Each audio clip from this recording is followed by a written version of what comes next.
Bismillahirrahmanirrahim. Assalamualaikum warahmatullahi wabarakatuh. Alhamdulillahi wa kafa wa salamun ala ibadihi alladhina istafa, amma ba'd. Sebelum kita lanjutkan ngaji kita, monggo kita mulai dengan bacaan Ummul Quran. Mudah-mudahan majelis kita ditakdir menjadi majelis ilmu yang nafi'an mubarakan fid dini wad dunya wal akhirah. Ala hadhihi niyyah wa ala kulli niyatin salihah wa ala ma nawaina wa ala ma nawahu as-salafus salih. Thumma ila hadratin nabiyil mustafa Muhammadin sallallahu alaihi wasallam wa ila hadrati ikhwanihi minal anbiya wal mursalin was sahabati wat tabi'in wal ulama'il 'amilin wal musannifin wa a'immatil mujtahidin wal mufassirin wal qurra. Wa nakhussu khususan ila hadratus syekh Hasyim Asy'ari مشايخنا خاصة من المؤلف كتاب أبي طاهر وأصولهم وفروعهم ونفعنا بهم وبعلومهم في الدارين آمين. الفاتحة.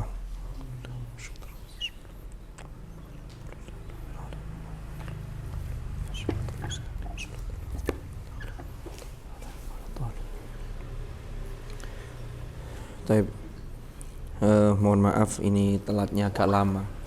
Biasanya nunggu deresnya masih setengah juz atau 1 juz. Tadi sudah 5 juz ya. Saya datang zaman sudah 5 juz. Karena ada tamu. Tamu itu kalau kadang kan terlihat dia tamunya ya.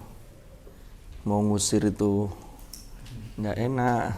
Tapi saya sudah menunjukkan ekspresi gelisah. Saya mau WA sampean itu, sampean sudah siap, mosok diliburkan. Akhirnya kaidahnya la yudraku kulluh, la yudraku kulluh. Biar lambat asal selamat. Ya. Bismillahirrahmanirrahim. Sofahat nggih.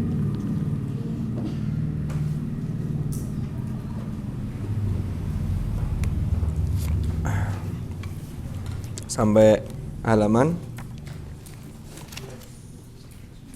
100.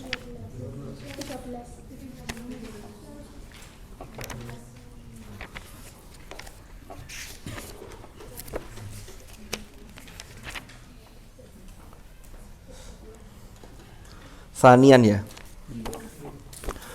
Bismillahirrahmanirrahim. Qala al-muallifu rahimahullahu ta'ala wa nafa'ana bihi wa bi'ulumihi fid dharaini amin.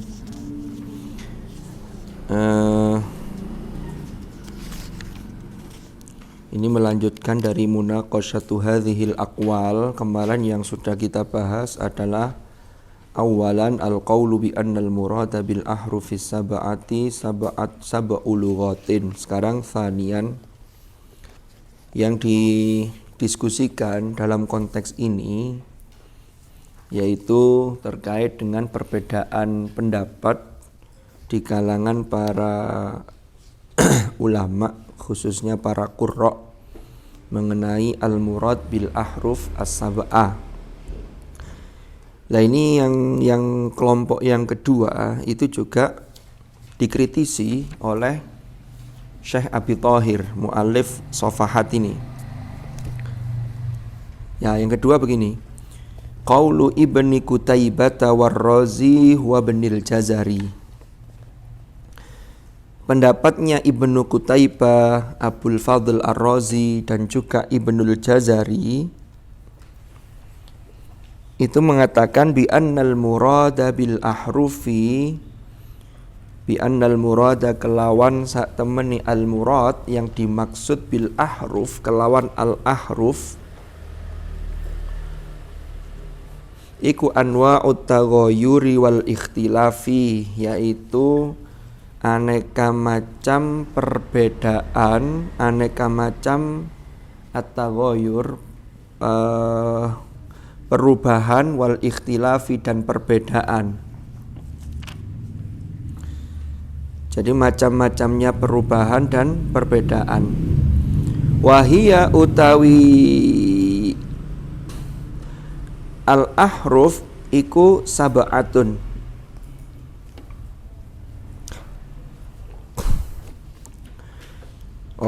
Wahia utawi anwa'ut taghayyur wal ikhtilaf iku sab'atun. Wahiyanya ke anwa'nya. Jadi macam-macamnya perbedaan itu ada 7.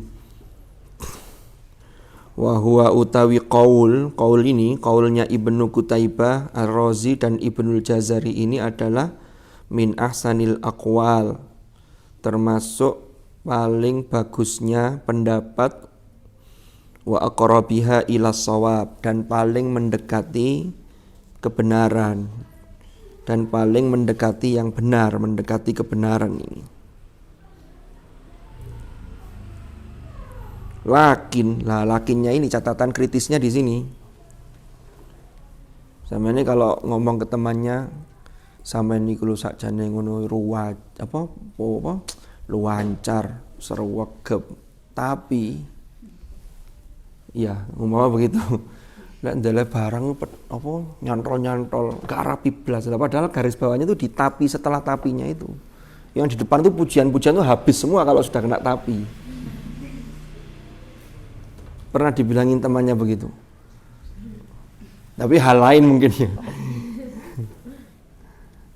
Dan seterusnya. Walakin yuraddu alaihim bi umurin, walakin yuraddu dibantah alaihim yang atasnya mereka yang berpendapat ini, yaitu Ibnu Qutaibah Ar-Razi dan Ibnul Jazari ini, bi umurin kelawan beberapa hal. Artinya dibantah itu ya ada kelemahan, sisi kelemahannya apa? Ini loh dipaparkan gitu loh maksudnya.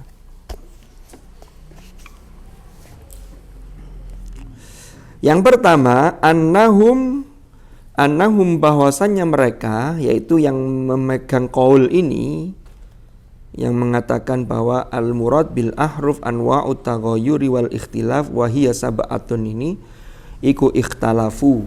Mereka masih berbeda pendapat.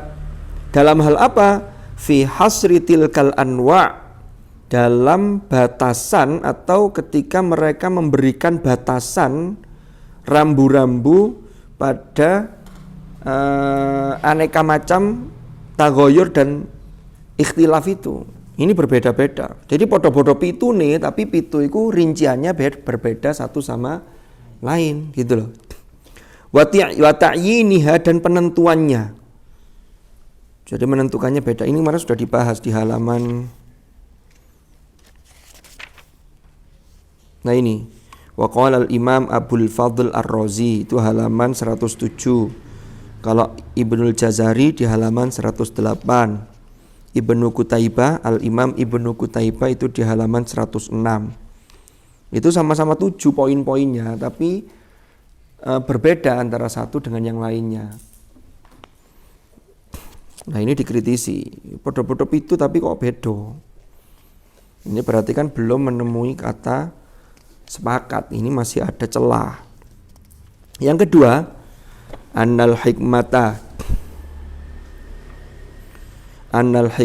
bahwasannya hikmah min ta'addudil ahrufi, dari berbilangnya piro-piro huruf, artinya ta'addudil ahruf terkait dengan turunnya Al-Quran yang ada al-ahruf as-sab'ah itu, huwa raf'ul haraji wal masyaqqati anil ummati, yaitu untuk mengangkat al-haraj, kesulitan, wal masyaqqati, dan merasa berat, jadi sesuatu yang dirasa berat, memberatkan, anil ummati, dari umat, alati yang lam takun, yang ora ono sopo umat, iku tuhsinu, memperbagus sopo umat, alkitabata ing tulisan, walal qiraata, dan juga tidak juga bacaan. Artinya begini, ketika turunnya al-ahruf as-sab'ah, ketika turunnya Al-Quran, maka umat atau bangsa Arab ketika itu mereka ini tidak ahli dalam hal tulis menulis. Belum banyak yang ahli tulisan, karena tradisi mereka itu banyak faktor hafalan, dari sisi hafalan. Ini tradisi yang berkembang. Walal qiraah termasuk membaca, kalaupun ada yang ahli-ahli syair membaca, itu ternyata tidak semuanya, walaupun mereka sudah getol. Ya. Lah tetapi wal anwa alladzi dzakaraha ashabu hadzal qawli mu'dhamuha yata'allaqu bil khatti wal kitabah. Nah ini catatannya. Wal anwa utawi beberapa macam-macam taghayyur sama ikhtilaf tadi itu, allati dzakaraha ashabu hadzal qawli, sebagaimana disebutkan oleh pengikut pendapat ini, ashab atau pemilik pendapat ini, yaitu Ibnu Qutaibah Ar-Razi dan Ibnul Jazari itu ternyata iku mu'dhamuha utawi mayoritasnya anwa, mayoritasnya allati, yaitu anwa tadi itu iku yata'allaku berhubungan bil khatti wal kitabah, berhubungan dengan tulisan khat, ya, berhubungan dengan ya khat wal kitabah dan tulisan.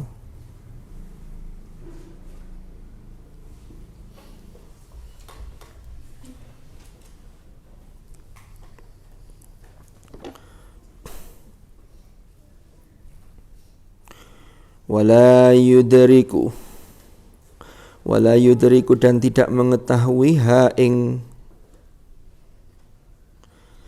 anwa sapa illal muhaqqiqun, kecuali orang-orang yang muhaqqiq, yang betul-betul mendalam, dia betul-betul tahu, min khawasil ulama, dari para ulama yang khusus, yang spesifik.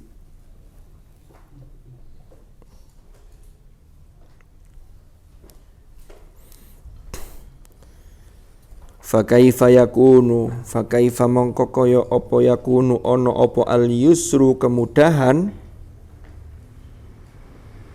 fiha ing dalam anwa, lil ummatil ummiyah, bagi umat yang ummi, yang tidak bisa nulis. Jadi turunnya Al-Quran dengan al-ahruf as-sab'ah itu kan tujuan dan hikmahnya untuk membawa kemudahan, untuk mengangkat kesulitan, raf'ul haraj wal masyaqqah, ya kan? Tetapi faktanya, ya, yang dibahas di dalam anwa, menurut pendapat ini, pendapat yang mengatakan ashabu hadzal qaul, jadi anwa ut-taghayyur wal ikhtilaf itu lebih banyak urusan tulisan. Kan begitu yang dibahas. Padahal itu tidak diketahui kecuali oleh para ulama yang memang sudah mendalami terkait hal itu. Maka bagaimana mungkin kalau yang dimaksud itu seperti yang dikatakan oleh ashabu hadzal qaul, padahal ini nanti dampaknya tidak begitu signifikan bagi kemudahan terhadap umat yang bersifat ummi. Ya. Siapa tahu untuk saya nyasar ke sini.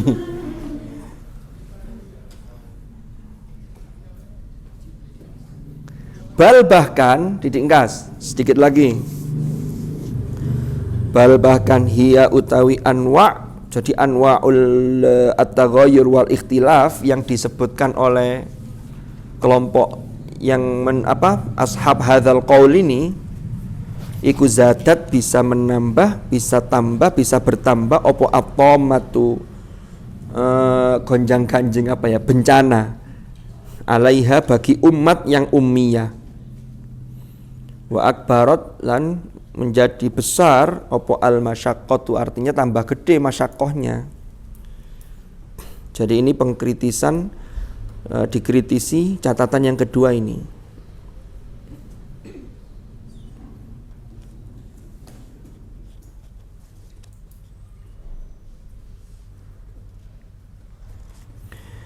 Yang ketiga, inna ibna Qutaibah wa benal Jazari, sesungguhnya Imam Ibnu Qutaibah dan Imam Ibnul Jazari iku lam yadhkura, keduanya tidak menyebutkan ikhtilafal lahajati ing perbedaan lahajat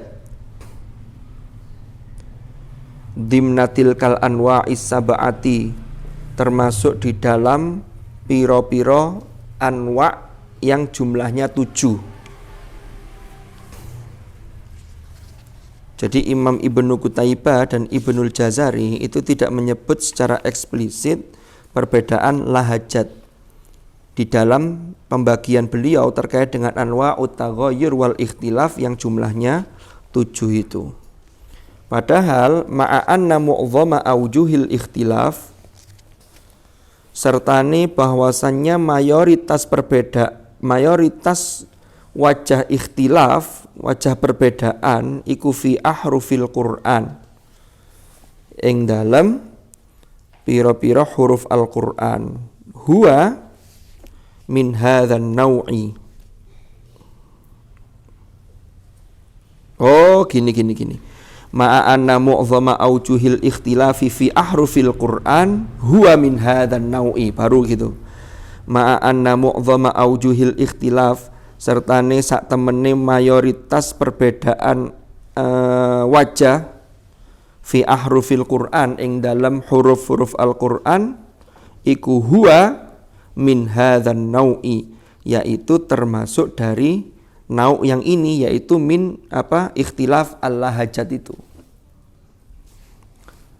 Warrazi utawi Gus Rozi, Warrazi utawi Ar-Razi.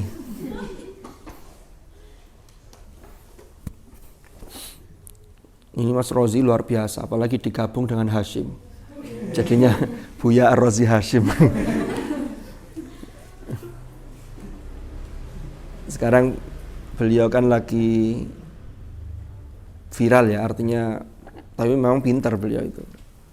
Jadi masih muda, ilmunya rosih, mendalam, gelar akademiknya juga dapat.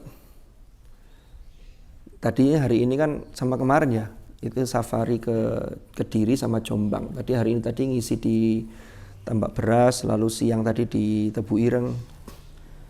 Jadi yang tahu ya Buya Ar-Razi Hashim. Nah ini Ar-Razi ini Hashim. Kalau saya dulu waktu tinggal di Ar-Razi, Hashim Ar-Razi. Sekarang Hashim BTQ GTA. Karena sudah pindah ke sini. War-Razi itu istrinya Buya Ar-Razi Hashim itu alumni man berapa Jalan Bandung? Dulu man 3 ya, sekarang man berapa? Man 2. Istrinya Buya Ar-Razi itu temannya istrinya Ustadz Awal, jadi akrab dengan istrinya Ustadz Awal itu. Lah kalau istrinya Rozi saya tidak tahu, masih belum bisa menerawang. War-Razi wahdahu huwallazi infarada bi dzikri hadzal naw'i minal ikhtilaf.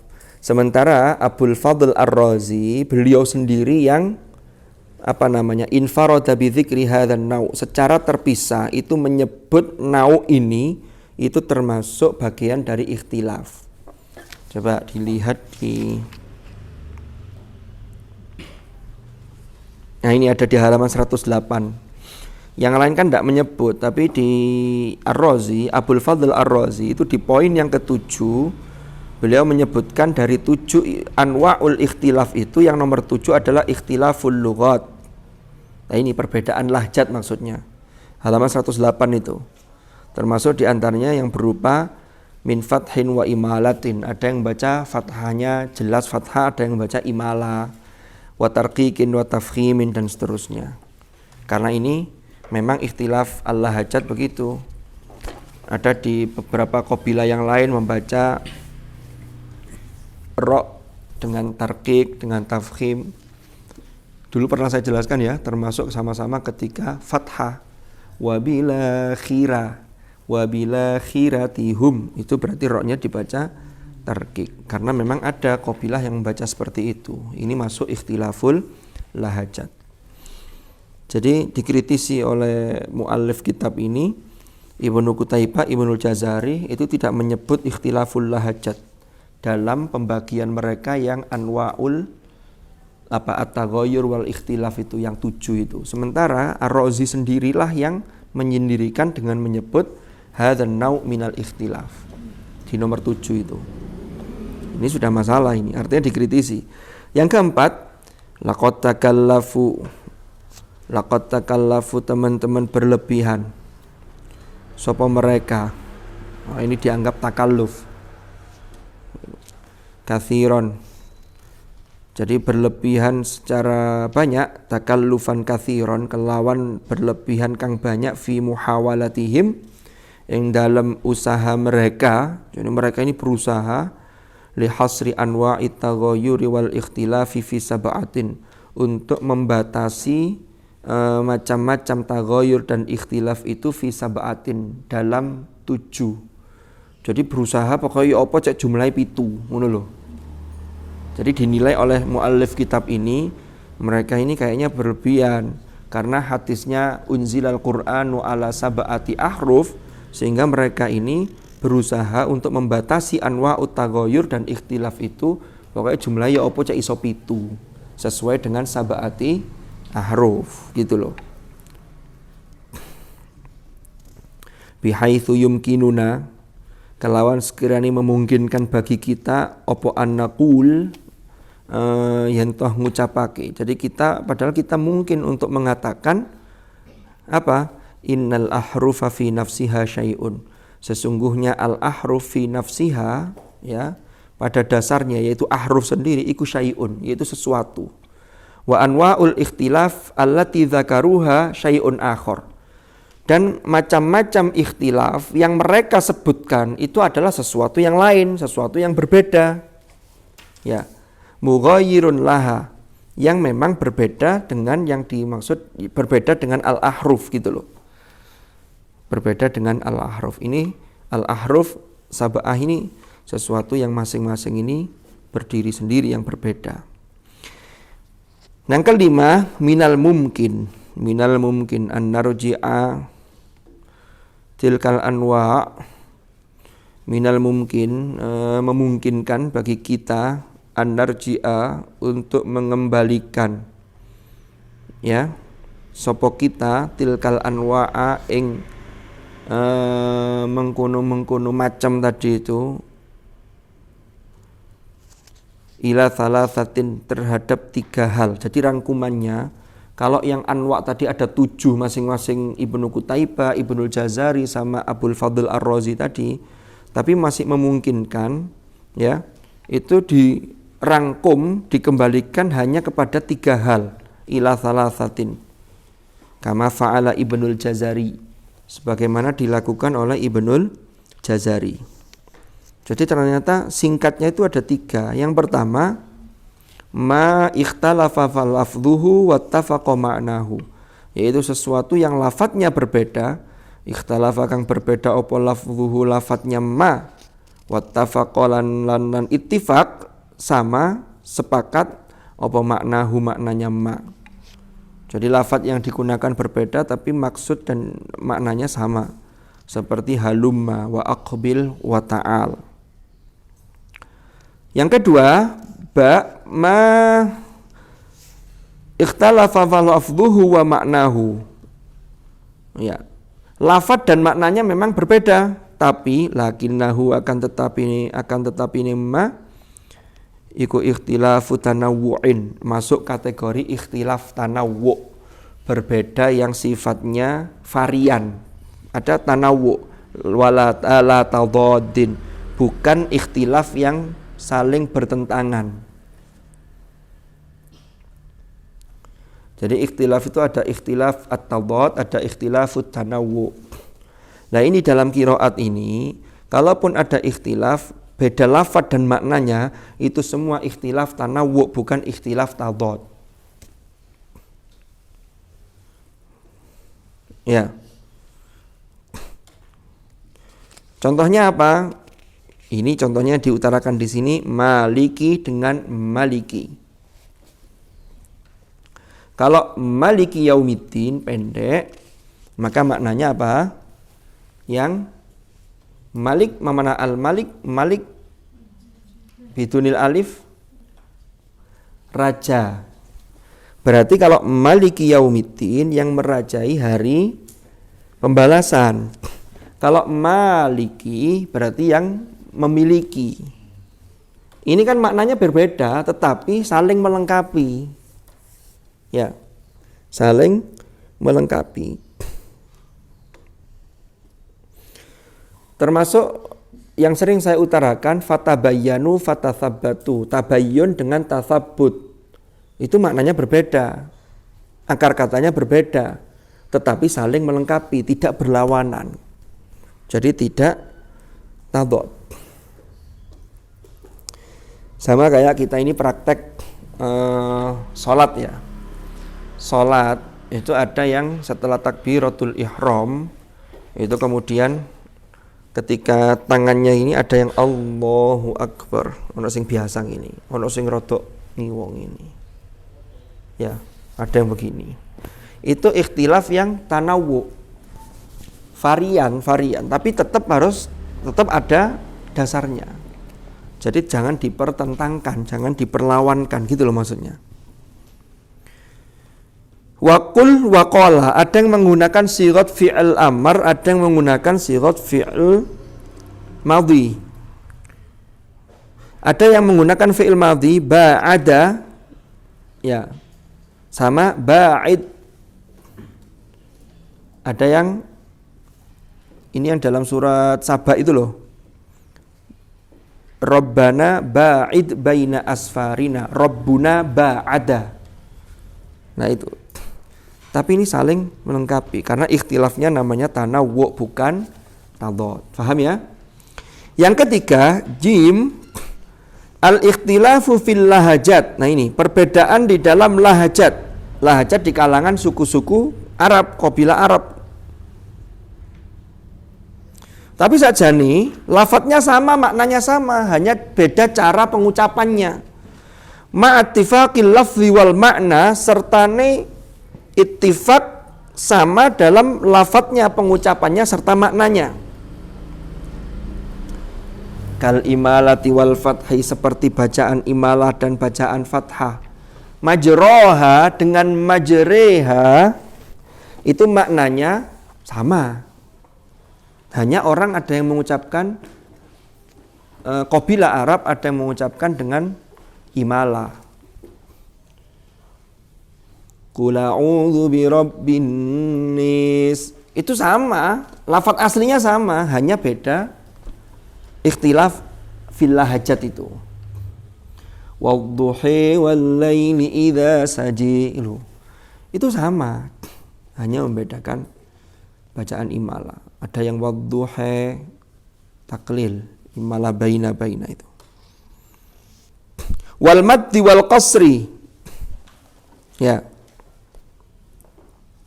Ada yang membaca panjang, ada yang membaca pendek. Wal idgham wal fak, ada yang membaca idgham, ada al fak, pecah, tidak dimasukkan, tidak diidghamkan. Wat tahqiq wat tashil, ada yang membaca tahqiqul hams, tashilul hams. A'jamiyun, ada yang a'jamiyun. Innal ladzina kafaru sawa'un 'alaihim, ada yang anzartahum, ada yang a'anzartahum. Itu tidak merubah makna, lafadz dan maknanya sama saja nih, hanya beda lahajat, beda cara pengungkapan atau beda ya lahjat di antara suku-suku Arab ketika masa turunnya Al-Qur'an. Ingat lo ya, dulu pernah kita jelaskan ya, Bina, ini enggak berlaku untuk saat ini. Ono wong daerah kulonan alhamdulillah rabbil ngalamin. Oh enggak apa-apa, artinya podo, ini hanya beda ikhtilaf fil lahajat ya, enggak bisa. Ini harus ketika asr, ketika masa ya ketika diturunkannya Al-Qur'an itu qabilah-qabilah Arab itu. Dan itu sudah ditentukan, qiraat itu sudah diteliti, ini harus yang mutawatirah, yang boleh dipilih untuk digunakan. Kalau yang syadza, ini mayoritas ulama itu mengatakan tidak boleh untuk sholat. Yang al-ashr al-mutawatirah yang sudah diseleksi oleh Ibnul Jazari, Itu jumhur mengatakan itu boleh dibaca sehingga kequr'anannya sudah diakui dan sah untuk dibaca ketika sholat. Kalau yang 14 tambahan 4 lagi ini masih diperdebatkan. Ya lebih baik dihindari lah.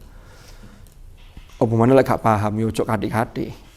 Sing 7 ae bingung, 10 tambah bingung tambah mana 14. Wes tambah kecampur-campur tambah enggak jadi Quran. Kan kalau kecampur kan berarti kequr'anannya kan dipertanyakan. Kalau tercampur antara satu riwayat dengan yang lain. Satu qurra ya, imam qiraat dengan perawinya, dengan toriknya dan seterusnya itu jadi masalah nanti. Ada pertanyaan sampai sini? Monggo, Rabif, ada pertanyaan? Enggak.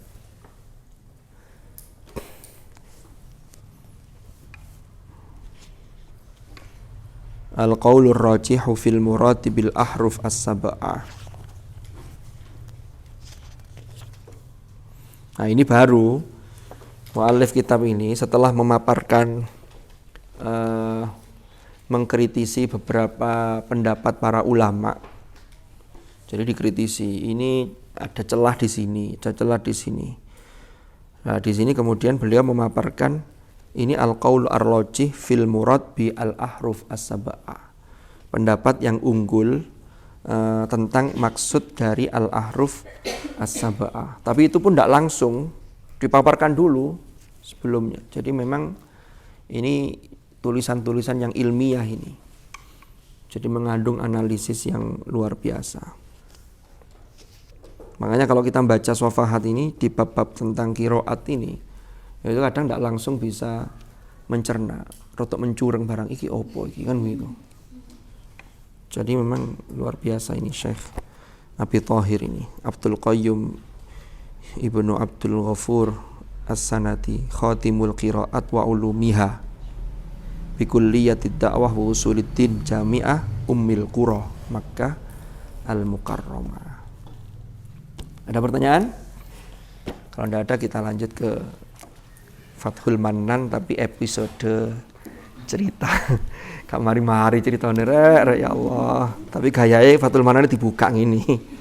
Cek oleh Barokai. Fadilatus Suratil Kahfi. Oh, judulnya tok diwaca. Lah ket pengen dur mari-mari ya. Ya. Kita akan coba untuk melanjutkan kisah yang ketiga yang ada di dalam surah Al-Kahfi ini. Saya iseng-iseng buka At-Tafsirul Munir. Ada paket 3 katanya. Ngisi paket ada 3 katanya. Satu-satu, nggak usah rebutan.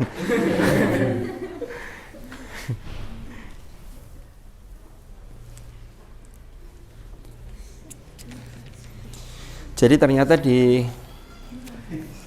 At-Tafsirul Munir karya Profesor Wahba Az-Zuhaili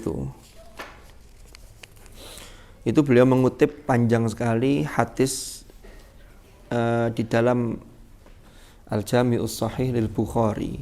Hadis sahihnya Bukhari itu yang mengkisahkan tentang Nabi Musa ketika diperintah oleh Allah untuk mencari guru. Jadi di hadis itu dijelaskan ketika itu Nabi Musa ini sedang menyampaikan ya di majelis atau di khutbah kepada Bani Israel. Kemarin sudah saya singgung ini ya, tiba-tiba ada yang bertanya, siapa yang paling berilmu? Lalu beliau menjawab, ya saya ini kan begitu. Akhirnya diperintahkan oleh Allah. Nah ini di At-Tafsirul Munir itu ada satu yang menarik. Sekali lagi, sesungguhnya pada diri Nabi Musa, kalau saya menangkap, karena beliau ini adalah seorang nabi, maka tidak mungkin ada al-kibr, tidak mungkin ada kesombongan, yaitu ya nyeletuk aja. Tetapi rupanya Allah Subhanahu wa ta'ala kemudian ingin mengajarkan kepada Nabi Musa untuk mengetahui lebih jauh tentang hal-hal yang belum beliau ketahui. Sekaligus Kalau bagi orang biasa, termasuk orang yang dititipi ilmu, ini ada kaitannya antara dengan yang kedua. Kalau yang kedua kemarin, kisah yang kedua itu kan tentang orang yang punya kebun, yang ada dua, yang satunya sombong, lalu kesombongan itu kemudian dikikis dengan diingatkan oleh pemilik kebun yang kedua ini. Sampai kemudian digambarkan wadrib lahum matsalal hayatid dunya kama in anzalnahu minas sama fakhtalata bihi nabatul ard dan seterusnya itu. Yang kedua ini, kisah yang ketiga ini, Nabi Musa, itu sama. Jadi kalau bagi orang biasa, memang kadang itu, baik harta ataupun ilmu, itu kalau tidak dilandasi keimanan yang kokoh, tidak dilandasi ketakwaan yang kuat, yang baik, itu kadang bisa membuat orang merasa lebih hebat dibanding yang lain. Kalau sudah merasa lebih, berarti ada kesombongan, kan begitu jadinya. Makanya kemarin juga saya ngutip dawuhnya guru saya itu, kalau ada setitik merasa lebih dari yang lain, merasa sok entah dalam bab apapun, baik itu dari sisi zahir pakaian atau dari sisi batin, akhlak, ilmu dan seterusnya, atau ibadah kita, maka berarti dia sudah masuk sifat korun di dalam dirinya. Lain begitu. Karena korun itu fakharaja ala qaumihi fi zinati, kan begitu. Nah, kita lanjutkan. Kemarin kita sampai pada ayat fawajada 'abdan min ibadina. Saya ingin mengulang sedikit dari situ. Atainahu rahmatan min indina wa 'allamnahu min ladunna ilma. Jadi Nabi Khidir Balya ibnu Malkan ini mayoritas mengatakan bahwa beliau itu adalah seorang nabi. Walaupun ada yang mengatakan beliau ini bukan nabi. Yang menyatakan bahwa beliau ini adalah nabi itu salah satunya adalah berdasar pada ayat ini fawajada abdan min ibadina yang pertama, lalu yang kedua atainahu rahmatan min indina. Luar itu Shopee Food.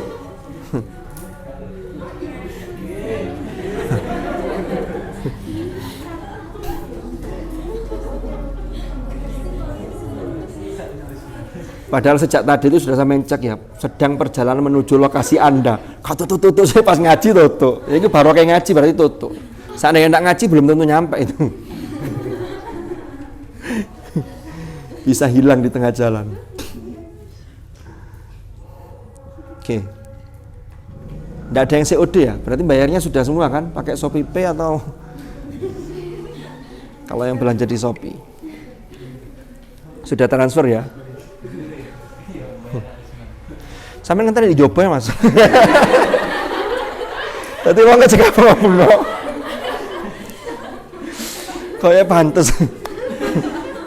Nanti kalau memang kelihatan bakatnya bagus, nanti di sini aja tuh nggak usah masuk di depan terus. Bagian nampani pakaian.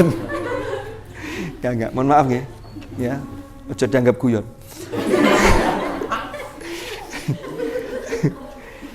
Bismillahirrahmanirrahim. Ada ceritanya gak mari-mari mana enggak.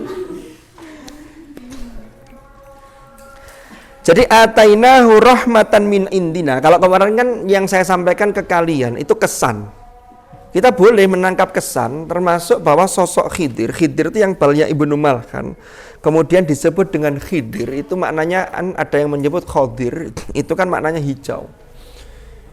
Karena Rasulullah itu pernah dalam hadis itu yang sabda beliau pernah suatu ketika Nabi Khidir itu duduk di sebuah karpet yang berwarna putih. Setelah ia duduki kemudian karpet itu berubah jadi hijau. Itu hadisnya begitu. Tapi ulama memahami bahwa ini ada sebuah simbol bahwa kalau sesuatu setelah ketemu atau ditemui Nabi Khidir atau didatangi Nabi Khidir itu membawa barokah yang luar biasa keberkahannya. Kalau tanah menjadi subur, hijau, kan begitu. Ya. Nah perdebatannya kemudian, apakah Nabi Khidir itu sudah wafat ataukah masih hidup? Ini juga berbeda pendapat. Ada yang mengatakan masih hidup, ada yang mengatakan beliau sudah wafat, tapi kemudian atas izin Allah, maka beliau diberi kemampuan untuk kemudian bisa ketemu dengan siapapun. Karena kalau beliau belum diwafatkan nanti mengganggu eksistensi Rasulullah sebagai nabi yang terakhir. Nah kalau beliau ini hidup tidak pernah dimatikan dulu oleh Allah, berarti kan ada nabi, padahal Rasulullah itu khatamul anbiya wal mursalin kan begitu. Maka ini sesungguhnya sudah pernah diwafatkan, tapi kemudian Allah memberikan anugerah, beliau ini bisa.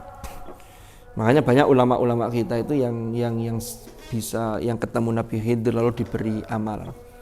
Kiai siapa itu di Jawa Tengah itu, ada di YouTube itu, sudah sepuh, sering ngaji, Kiai Hulwani ya. Itu beliau cerita, jadi guru-gurunya beliau dulu, termasuk Kiai Idris, Tebu Ireng, itu kalau dapat ijazah doa dari Nabi Khidir itu kalau memberi ijazah doa itu, kalau orang Jawa yang diberi ijazah ya doanya ijazahnya bahasa Jawa. Makanya sampean jangan heran kalau ada ulama-ulama yang kemudian doa ono Jawa nih. Bukan Jawa yang anu ya, Jawanya unik. Itu memang susunannya begitu. Itu ada sanatnya itu. Jadi tidak ngarang kayak gitu. Tapi saya tidak punya doa itu. Ya. Nah, kalau ketemu dengan ulama Sunda, ya doa yang diijazahkan doa yang berbahasa Sunda. Itu ada sendiri. Kalau ulama Sumatera ya? Nah, bahasa Sumatera. Gimana? Loh enggak, maksudnya gimana doanya? Punya? Pernah ketemu? Barangkali pernah diijazahi. Oke. Kita lanjutkan.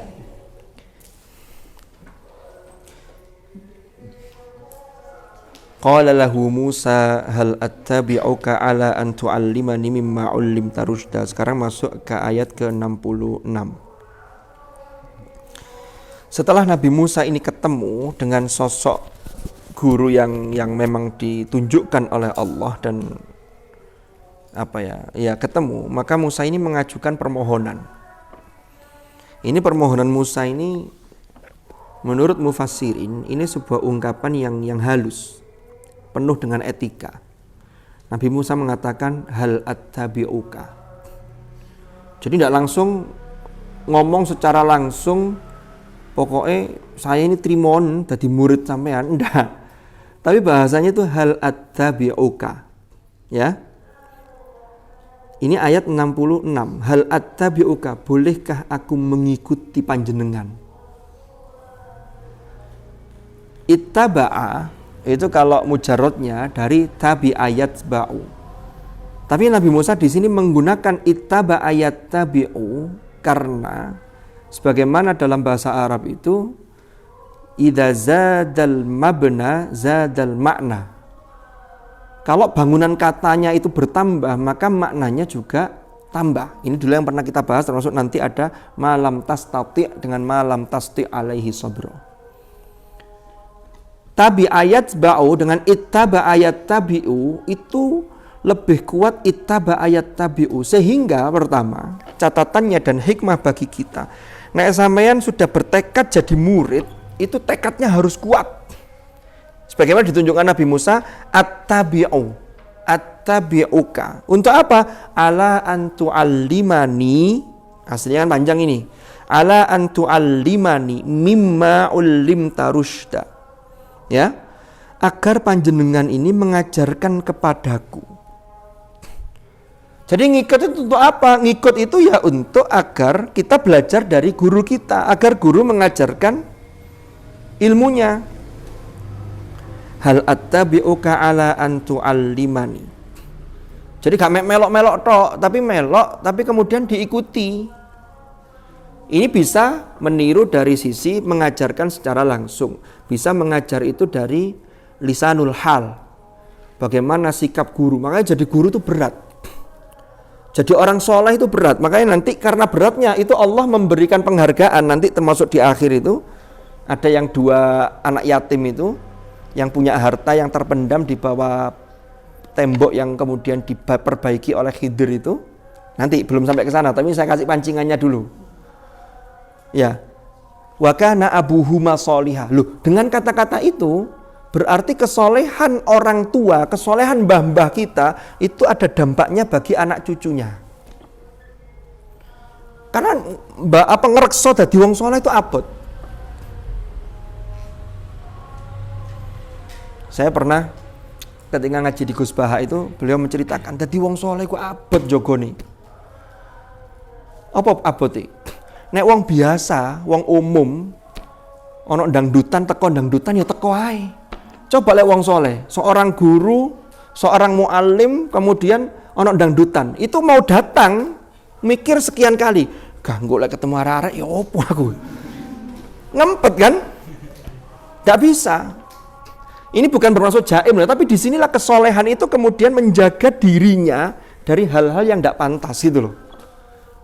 Sama juga begitu, BTQ GTA, umama gitu. Masa BTQ GTA goncengan, lanang wedok, itu sate gonceng gue mestinya mikir. Lek ono sing wani goncengan, itu berarti gak mikir dawa. Gak iso ngempet, gitu. Mohon maaf, ini contoh. Tapi kesalahan itu akan berimbas gitu loh. Nah ini, kembali ke sini. Hal attabi'uka ala an tu'allimani mimma ullimta rusyda. Lah yang menarik di sini termasuk mimma ullimta, sebagian dari sesuatu dari ilmu yang engkau telah diajarkan. Musa tahu yang mengajarkan semua ilmu itu Allah. Nabi Khidir dititipi oleh Allah ilmu, bahkan disebutkan ilmunya ini khusus milladunna. Kalau milladunna itu berarti laduni. Karena dalam surah Al-Alaq Allah sudah menyatakan manusia itu cara pendekatan belajar itu ada dua. Alam Iqra bismi rabbikal ladzi khalaq. Iki bulet iki, mangane kudu diurut saiki. Alladzi. Lho yang bulet ya. Ini saking dedeknya ini. Alladzi 'allama bil qalam. Yang pertama bil qalam, yang kedua 'allamal insana ma lam ya'lam. Ayatnya podo, tapi kesan mufassirin bisa berbeda. Kesan pertama dan kesannya begini. Alladzi 'allama bil qalam. Jadi Allah yang mengajarkan manusia dengan perantara qalam, pena. Belajar secara kasbi biasa. Ada yang menafsirkan 'allamal insana ma lam ya'lam itu lanjutan dari bil qalam, yang orang asalnya tidak tahu karena dia mempeng belajar dengan bil qalam. Maka kemudian Allah mengajarkan kepada dia apa yang asalnya tidak tahu, kemudian dia jadi tahu. Sehingga ingatlah kalau kita tahu sesuatu itu bukan karena kita, tapi karena Allah menitipkan pengetahuan pada kita, kan begitu. Ini kesan yang pertama.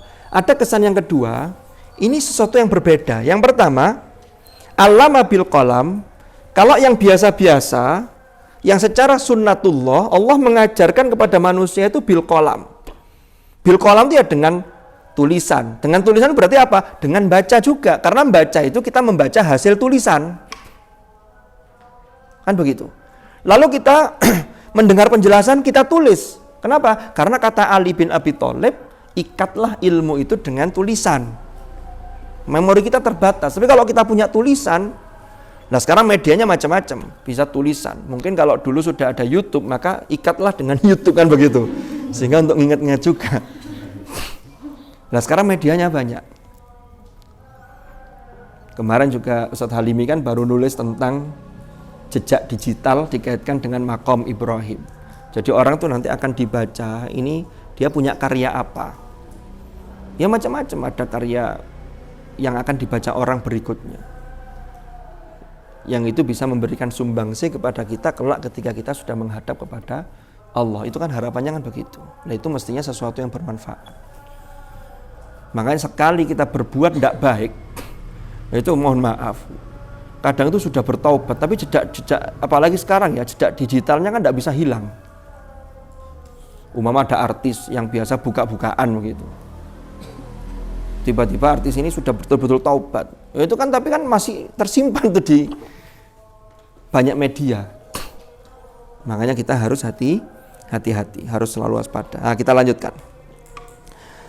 Jadi allamal insana ma lam ya'lam itu ada yang bil qalam, ada yang Allah mengajarkannya itu ma lam ya'lam, itu tanpa perantaraan qalam, dan dia tidak pernah merasa, orangnya ini ya, tidak pernah merasa belajar, tapi tiba-tiba Allah memberikan. Itu ma lam ya'lam. Bisa. Itulah yang kemudian disebut dengan ilmu yang laduni. Nah, Nabi Khidir itu mendapatkan ilmu yang spesial, wa 'allamnahu min ladunna ilma, yang kemudian Nabi Musa secara etikanya Itu tidak langsung minta diajarkan, ajarkanlah semua ilmu yang panjenengan miliki. Mimma itu sebagian, ini menunjukkan bahwa sebuah ilmu bagi seorang murid itu mempelajarinya tidak bisa langsung blek, tapi harus proses. Makanya sebagian sedikit demi sedikit. Lalu di penutup itu, mimma ulimta minhu rusyda. Yang mana ilmu itu mimma ulimta rusyda, mohon maaf. Rusyda itu apa? Sebagai petunjuk. Berarti ini tujuan. Ini mengajarkan kita, kalau kita ini belajar apapun, berguru kepada siapapun, maka endingnya itu harus semakin memberikan petunjuk kepada kita, kepada Allah, kepada kebenaran. Kalau ada guru, mohon maaf, yang mengajarkan sesuatu yang menjadikan seseorang malah jauh dari petunjuk, maka perlu dievaluasi. Tidak usah dicemooh guru itu, tapi ya mungkin cari guru yang lain, bisa jadi begitu. Atau kita sebagai murid, itu kalau belajar sesuatu, itu mesti endingnya itu harus rusda ini, petunjuk. Jadi golek ilmu itu bukan gaya-gayaan. Saya tidak terima dilecehkan, dikira saya tidak bisa apa-apa. Ayo debat sama saya. Wah, ini kan jadi sombong-sombongan nanti. Bukan itu.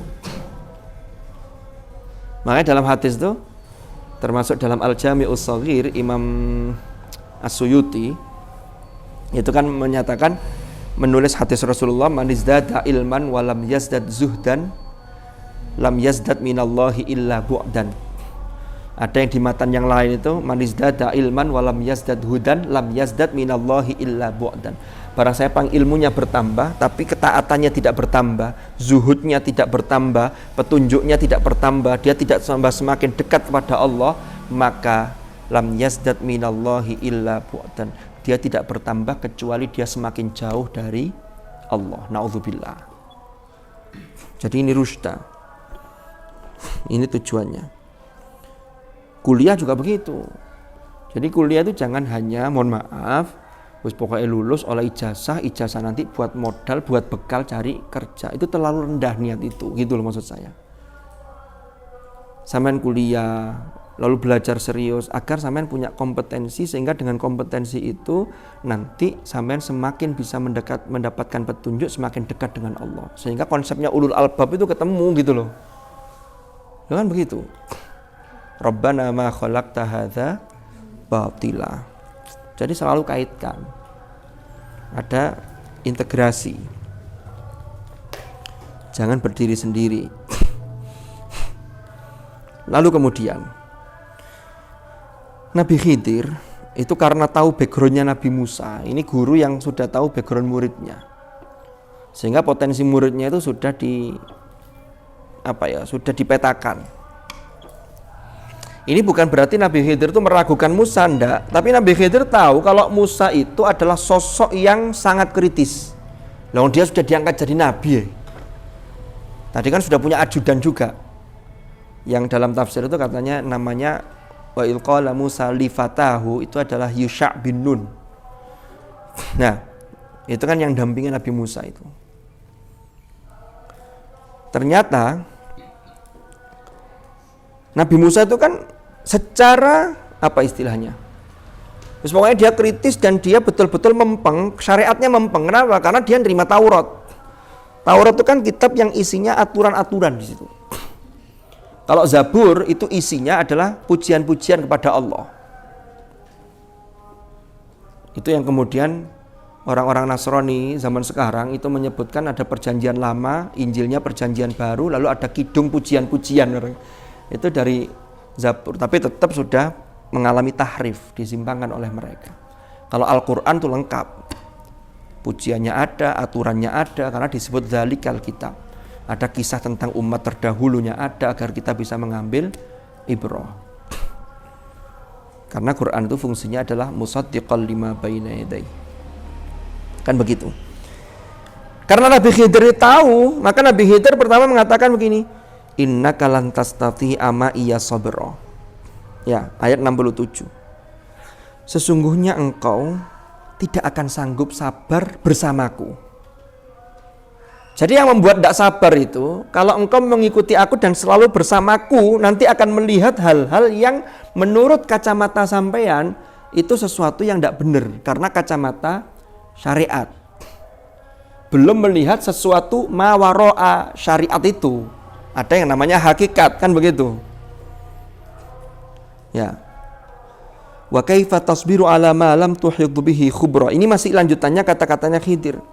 Bagaimana engkau dapat bersabar atas sesuatu sedang engkau belum memiliki pengetahuan yang cukup tentang hal itu. Yaitu tadi. Jadi berbeda antara syariat dan hakikat. Jadi Nabi Khidir yang dilakukan itu adalah sesuai dengan petunjuk Allah, wahyu Allah, bahwa dia melakukan sesuatu yang memang ada tujuannya. Tapi tidak bisa diterapkan semua orang lalu kemudian melakukan seperti yang dilakukan Khidir dengan alasan ini hakikatnya ini. Tidak bisa. Ini hanya orang-orang tertentu, pilihan. Seperti Nabi Khidir ini. Gitu loh. Nah, lanjutannya apa? Nabi Musa kemudian berjanji. Qal satajiduni insyaallahu sabira. Boten, saestu boten. Insyaallah panjenengan akan mendapatiku sebagai orang yang sabar. Saya sabar kok. Nabi Musa itu tidak dihitung berjanji karena dia ketika mengucapkan insya Allah itu janjinya sudah serius karena dalam kacamata Nabi Musa. Artinya begini, ya saya mengikuti sepanjang yang pengetahuan saya, artinya kalau seperti membunuh anak kecil itu kan sudah melanggar syariat dalam kacamata Nabi Musa, maka dia protes. Itu sudah di luar kemampuan dia. Kenapa? Karena janjinya itu sepanjang pengetahuan saya akan sabar. Gitu loh. Satajiduni insyaallahu sabira. Jadi yang pertama ini sabar, yang kedua wala a'si laka amro. Ya. Yang kedua ini adalah dan aku tidak akan menentangmu dalam urusan apapun. Selama masih dalam koridor syariat, gitu loh. Tapi kalau sudah di luar kacamata syariat dalam pandangan Musa, ini yang kemudian menyebabkan Musa tidak sabar. Tapi Khidir itu pandangannya sudah jauh gitu loh. Wah, iki cek sakmene iki kok mesti takok iki. Jika iwanti-wanti dhisik, wis ngene, ojo takok dhisik. Nanti aku jelaskan. Gitu loh. Ya, fa in ittaba'tani fala tas'alni an syai'in hatta uhditsa laka minhu dzikra. Tapi Khidir sudah mengatakan, ya wes, enggak apa-apa, tapi syaratnya kalau ikut saya, nanti semuanya akan saya jelaskan. Tapi ojo takok dhisik sampai nanti saya jelaskan. Gitu loh. Apa maksudnya ini? Pertama yang bisa kita ambil pelajaran, jangan keliru ngambil pelajaran ya. Keliru begini, oh berarti dadi murid itu gak oleh takok nang guru nih. Bukan. Itu nanti salah persepsi jadinya.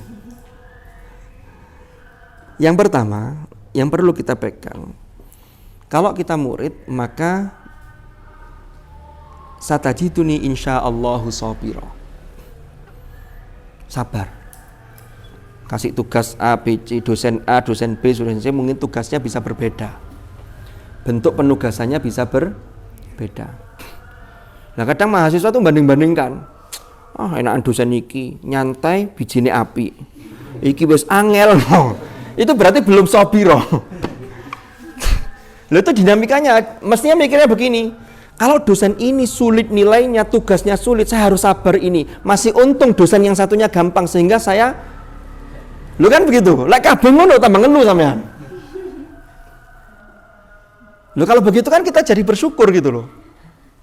Lek kabeh njalukane enak kabeh yo gak iso. Wong donya itu memang isine yo ngene iki. Kok sampean pengen ideal menurut Anda? Idealnya menurut saya dosen harus ngasih nilai A tanpa tugas lah. Repot lah ini. Itu kan ideal menurut sampean. Jadi dosen itu sing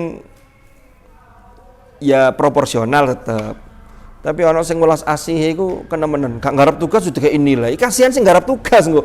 Kok enak men gak ngarep tugas nilainya A kan ngono jadinya. Nanti menggolimi yang serius. Yes, biasa-biasa wae lah. Oke, kita lanjutkan. Jadi sobiron itu ternyata di sini. Daftar BTG GTA. Ditanya komitmen. Sama nanti kalau di BTG GTA mau serius untuk mengikuti semua kegiatan? Nggih, siap. Oh, jawabannya gak ono sing gak siap lek dites iku. Ditakoki siap kabeh wis. Siap, umpama begitu. Tiba dalam perjalanannya mulai ada tarik menarik antara kepentingan di sini, di organisasi, di sini. Aku gak iso ya iki yo. Gak iso kok terus, kan repot tadi. Tolong diwakili. Mulai sudah. Lah sobiran juga masuk di sini. Ya. Sobira banyak lah. Ini kalau kita kembangkan. Yang penting kata kuncinya sobiro. Lalu yang kedua, wala aksi laka amro, ya, tidak akan menentang dalam urusan apapun, tapi selama tidak bertentangan dengan aturan Allah. Tapi kalau gurunya merintah yang bertentangan, maka la ta'ata tidak ada ketaatan limaksiatil khaliq. Ya. Tidak ada ketaatan kepada makhluk yang isinya taat itu kepada, kalau itu isinya maksiat, durhaka kepada al-khaliq, kepada Allah. Maka kita tidak wajib taat. Ya. Jadi ini harus dipegang betul. Wala a'silaka amro. Tapi selama perintahnya itu masih dalam koridor ketakwaan, maka harus dipatuhi. Harus dipatuhi. Nah, Nabi Khidir kemudian mengatakan, fa inittaba'tani fala tas'alni an syai'in hatta uhtitsa laka minhu dzikra. Ini memang beda, yang dipelajari ini beda. Nabi Musa itu sesungguhnya sudah punya ilmu yang luar biasa. Tapi ini Allah sedang mengajarkan kepada Nabi Musa ada sisi lain gitu loh. Dari apa yang sudah diketahui oleh Nabi Musa selama ini, lah sisi lain itulah yang terkait dengan ilmu yang hakikat. Makanya ketentuannya beda dengan belajar yang secara syariat biasa. Tapi tetap Nabi Musa itu tetap dia sebagai murid, maka nanti kalau ditegur dia tetap mengatakan ya dia salah gitu loh. Makanya nanti ketika ditegur pertama itu qala alam aqul innaka lan tastati ama iya sabra. Apa jawabannya? Qala la tu'akhidni bima nasitu wa la turhiqni min amri usra. Dan itu kok pas 3 kali, karena 3 kali kejadian, 3 kali mulai dari ketika Nabi Khidir melubangi perahu, lalu kemudian membunuh anak kecil, dan yang terakhir adalah memperbaiki tembok di suatu tempat yang di situ menolak kehadiran mereka berdua sesungguhnya. Maka biasa kalau orang melakukan kesalahan pertama itu alasannya apa? Maaf, saya lupa, saya khilaf. Ini pada Nabi Musa itu la tu'akhidni bima nasitu kan begitu. Bagaimana kisahnya? Wallahu a'lam bishawab. Simak pada episode yang akan datang. Episode gak mari-mari. Mudah-mudahan manfaat, mudah-mudahan barokah. Al-Fatihah.